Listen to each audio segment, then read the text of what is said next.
Hi guys, hello, welcome back to my channel. And if you don't know, it is my 5-year anniversary in creating content for body positivity, and also my anniversary in being on my own journey and healing and doing my thing. So today I thought I would post 5 lessons that I have learned in 5 years on my journey and share them with you guys. If you want to know more about my anniversary and things and body positivity and all that, I post every single day on my Instagrams and my TikTok, so make sure you follow them below if you want to have better, not better, but more regular content and you want to know more about it, because I post on there way more than I post on here. I don't make my hair look cute, but I don't think I'm a clip kind of gal.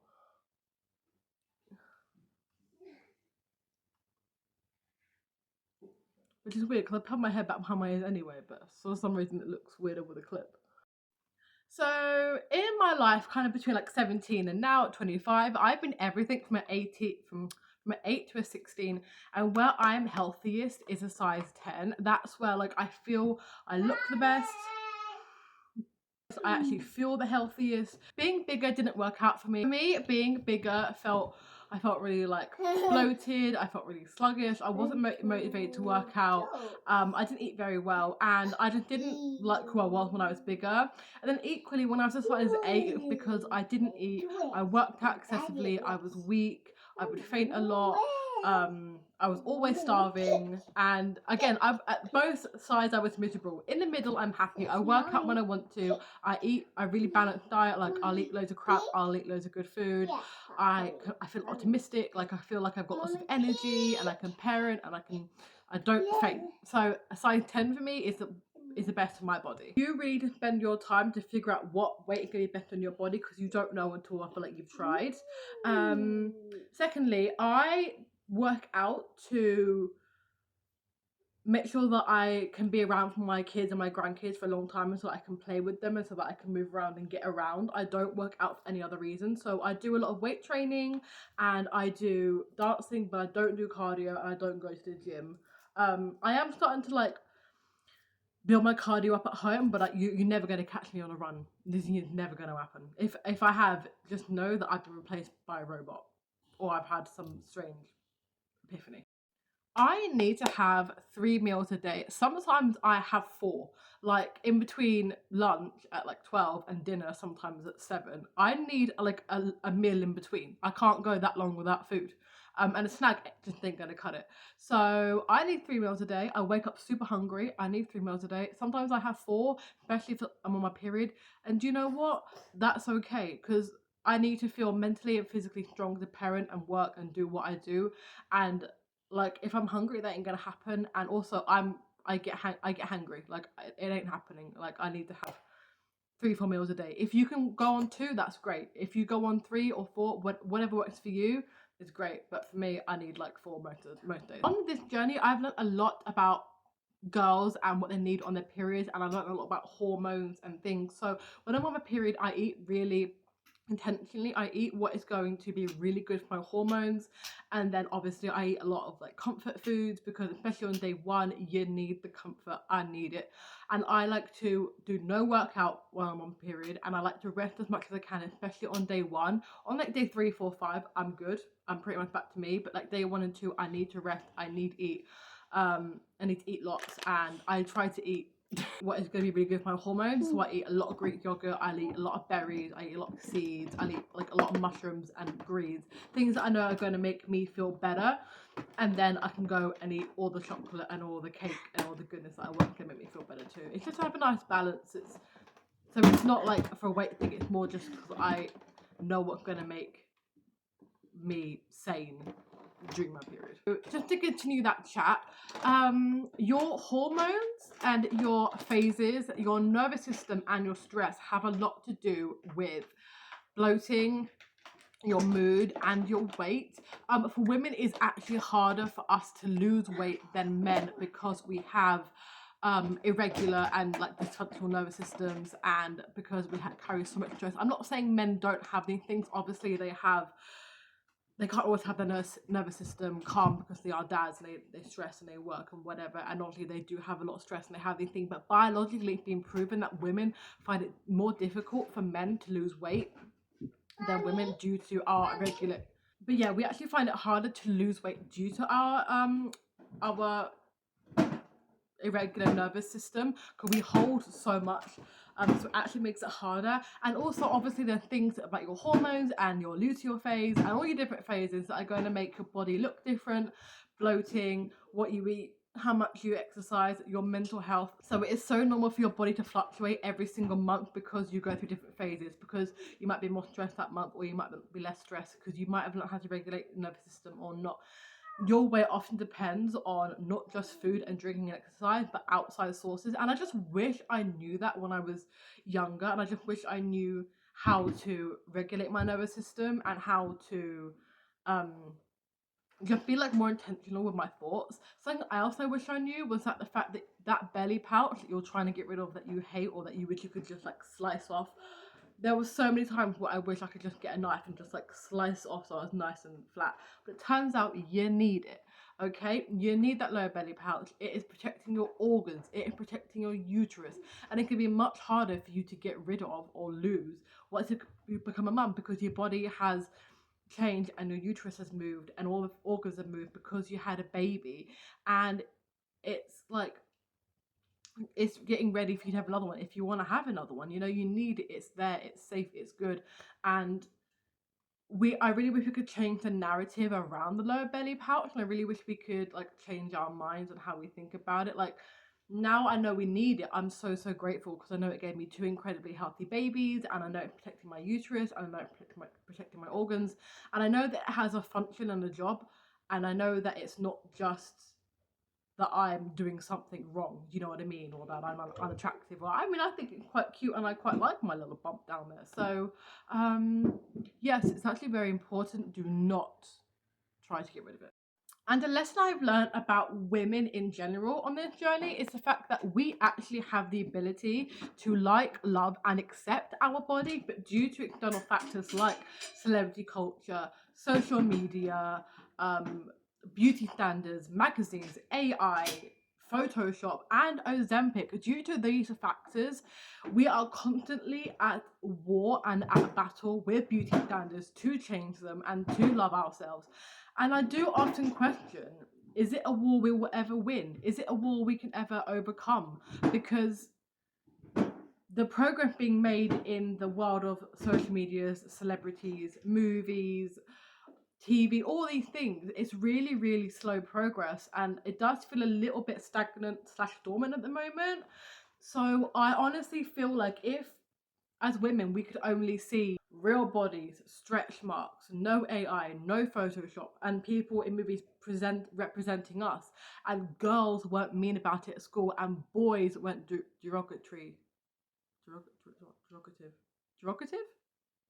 and basically people weren't mean about it, and we saw more of it, we wouldn't be in this kind of pandemic we are. Same with men. I feel like if there wasn't a pressure for men to have six packs and muscles and a jawline and be 6 foot, we wouldn't be in this pandemic at all. But we've created this unrealistic standard, and it's this weird spiral. It's like us bullying celebrities, so celebrities creating a standard and then us bullying them for creating that standard, and we're like in this really annoying, it really irritates me, we're like in this really annoying snowball that I don't know if we're ever going to get out of, and that makes me sad because I feel like I know we all have the ability to love ourselves and accept our bodies, but it's just like, is that ever going to happen as a society? Are we ever going to get there? My relationship with my body has changed over the years because I have got knowledge and power, and it's so true what they say, knowledge is power. And in my spare time I love to research about women's body, women's health, body positivity in general,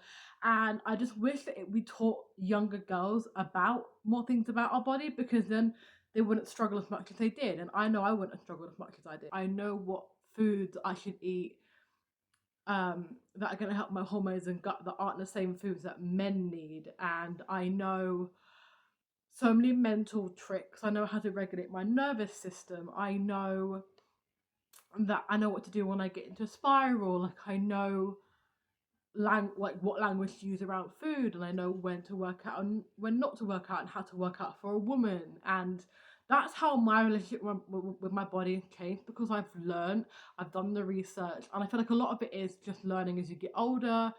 But then a lot of it is also like I've just seen on social media and I've researched, and I feel like now as a society we are starting to talk more about like the luteal phase and like hormones for women, and the fact that we a lot of studies are done on men and they're not on women, and now we're starting to do the studies on women, so we're starting to learn things and know things. Yeah, just knowing about your body and knowing like what food makes you feel good, what workouts are best for you, how to cope mentally, like what shows you should be watching, what boundaries you need in place, who you should be hanging out with, all these things you kind of learn as you grow up, and those are things that really impact your body. And now I'm in such I'm not fighting my body anymore, because I know these things. Knowledge is power, it just is.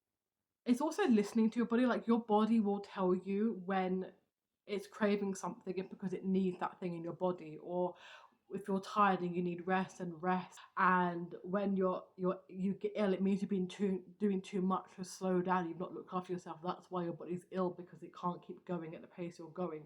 It's really being in tune with your body and listening to your body, and knowing what products work for it as well. It's not just food and working out and mental, it's also knowing about what skincare you're putting onto your skin, and what you're putting in your hair, and what face masks you're using, and what candles you're smelling, because some candles can be really bad for your hormones. So it's just learning these things that you think don't make an impact, but they really do.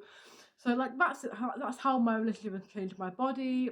My relationship has changed my body for the better because I've learned about it.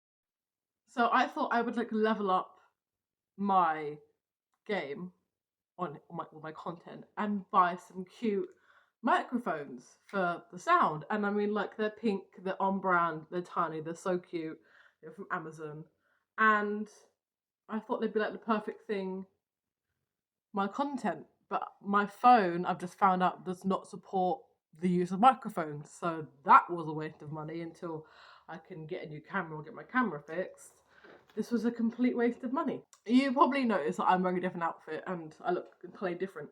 I filmed like the first three pieces of segment in this video like 2 weeks ago, and then April was not having it that day, so I couldn't finish. And then it's been half term, we've been away, and it's taken ages to get this video. Like, I filmed it in March and it's now April, but I'm filming it now and we're going to get through. We have two more. Acceptance becomes resilience, and almost kind of like confirmation that you're doing okay, and also like a boundary with the outside world. Like, self-acceptance allows you to bounce back from failures a lot quicker than if you did it, because you realize that everyone makes mistakes, everyone is human, everyone does things that are like cringy or embarrassing or awkward, everyone says the wrong thing from time to time, everyone is still learning, everyone is not always going to have good days and not always going to like their body. And it kind of allows you to dust yourself off and pick yourself up quicker, because you're not in a constant spiral of self like deprivation. You have to accept that you have flaws, you always have flaws, you make mistakes, you will always make mistakes. Just don't keep making the same mistakes. Make the mistake, learn from it. And also, if you are in the future, if you have really worked on something and then one day you slip up because you're in a bad mood, or because you're drunk, or because you're in your period or something, don't beat yourself up. I know you work so hard, but you're allowed to make that mistake, just like you're allowed to have a bad body day, just like you're allowed to have a bad day at work. Like, you could have worked so hard on something, getting through a trauma or like something like that, but it's okay if you have that day where you slip up, because again, you're human, you're not a robot, you're not perfect. So accepting that things are going to go wrong and that you're not always going to have the best day is really a great way to heal yourself and prep yourself for the future. Self-confidence grows and comes from when you make confidence about your internal and not your external, and also knowing that you don't have to earn it. So confidence comes from making a decision and sticking by it, whether it was right or wrong. If you know that you did the best with what you had at the time, then you made the best decision for you. Confidence comes from knowing you don't have to be the loudest in the room, you don't have to talk the most in the room. Confidence comes from standing up for yourself, being vocal, being honest, It comes from true confidence, and building it comes from having an opinion and knowing you don't always have to voice it, because sometimes it's just better to keep it to yourself, because not everyone needs to know and hear your opinion, and sometimes it's not going to actually do anything. And also, just because you know who you are and you know your intentions, you know your morals, you know your values, you know who you are, and you don't always have to have external validation to prove that those things that you have are right. Do you know what I mean? Like, you don't need someone to go, oh, that's a really good moral, or that's a really good way of thinking, for you to know it is, and for you to stick by that, and for you to stand by that, if you like understand what I mean. Confidence comes from setting boundaries and keeping them, and keeping your peace. It comes from showing up for yourself every single day. It comes from doing the things that you said you were going to do. It comes from keeping promises. It comes from walking into a room and knowing that you don't have to be the loudest person in the room to be liked. And it comes from like dressing for yourself and not dressing for the room. Do you know what I mean? It just comes from, I suppose, a way of like, true confidence comes from doing things for yourself and showing up for yourself. And I can't make my hair look happy with it. Moral of the story is, you don't have to constantly prove yourself and constantly have validation to know that who you are and what you stand for is good, and the way you look is good, and what you do is good. Like, you don't need people to constantly tell you that you look good to feel good, or that you have a good opinion to like know that you're on the right side of something. Like, you can do that all by yourself, with affirmations and with gratitude and with just sitting with yourself. Like, you don't need to like tell everyone everything. And that is something that I really wish I knew when I was like in my early 20s. I really wish I knew I didn't need to keep wearing my best outfit when I went to my family's house, or I didn't need to be good enough for them. I didn't need to say things that I didn't necessarily believe in or know anything about, just to get their approval and to get their attention and to get them to listen to me. I didn't need to do a lot and say a lot of things that I did to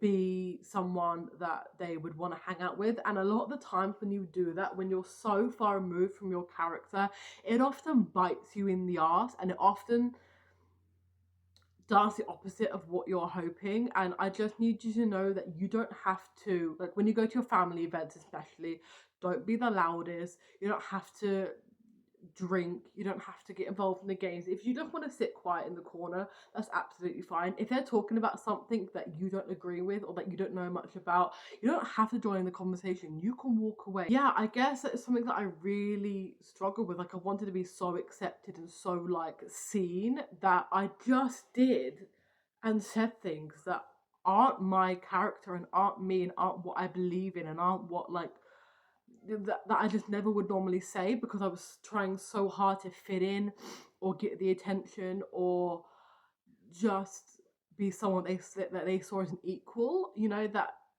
it completely backfired in my face. And moral of the story, turn up as yourself, be yourself. And if someone says something that crosses your boundary or makes you feel sad or does something that just sits so wrong with you or makes you feel intimidated or makes you feel scared of whatever, just walk away. You can always walk away. You always have that choice to be quiet, go to another room, go on your phone, make up an excuse to leave, or don't make an excuse to leave. Just say, I gotta go, I gotta get out of here. And I just wish I did that in so many scenarios. But yeah, I grew up as like an attention seeker and a people pleaser, and now at 25 I'm kind of learning to undo all those things. I actually will be doing a anniversary Q&A on body positivity, self-acceptance, learning to love yourself, boundaries, all that. So if you do have any questions you want to ask about eating habits or diet culture or the mental side, anything you want to ask about my personal journey or about it in like the subject itself, please do leave them in the comments below, or you can DM me on my Instagram. My Instagram is @learningtoloveyourselfwithel. And in that video I will be talking more about people pleasing and attention seeking, because that is something I feel really, really passionate about, like in the subcategory, because it just is slash was my reality, and it's something that is really, I do want to say that half the time these products do not work. The capsules and the powders and the shakes, I'm not going to name any brands because I do not want to get sued. They genuinely do not care about you losing the weight, how your health is doing, how your mental health is doing. All they care about the fact is whether the product is working or not, that you keep going back to buy the product because you believe that one day, somehow, magically, it will work. It will make you feel better. It will make you lose weight. If you've been on a certain brand for a year and you are no different to where you are now, it's because you have not tackled the real problem. You've not tackled your mental health problems. You've not tackled your diet. You've not tackled your exercise. You're doing the same thing you're doing now and adding that in or adding that on top. So they do not have your best interest at heart. They do not really care about you as a consumer. They just care about you giving them your money. So stop giving them your money, okay? It's just pointless. These brands that make food into points and to systems and to rewards and all that, it's so toxic and bad for your mental health, and it's going to take you so much longer to undo the mental health problems that you're going to get from that than to actually just do it the old-fashioned way, which is, you know, how you eat and how you work out. So yeah, I just wish I knew from the beginning, because it's so easy to get sucked into these things that they're going to change your life, and actually the food itself is what is going to change your life. Absolutely not against supplements. Supplements are great, but it's just a difference between taking like a supplement that's like an iron and a vitamin D to taking a supplement that said they've got fruit and veg in it that are going to give you your 30 a day or whatever. A lot of that's the video. That's what I've learned on this journey. I could do a lot more, I think, especially on the mental side. But the physical side I feel really good with and really healed at and really just like on top of. But obviously the mental struggle and battle is so much harder. To anyone who is struggling now that the heat is getting warmer, I just want to leave you with the message that remember that everyone is so consumed with their own worries and their own body and their insecurities that they are not looking at your roles, they are not looking at your cellulite, they are not picking you apart. It's only you doing that.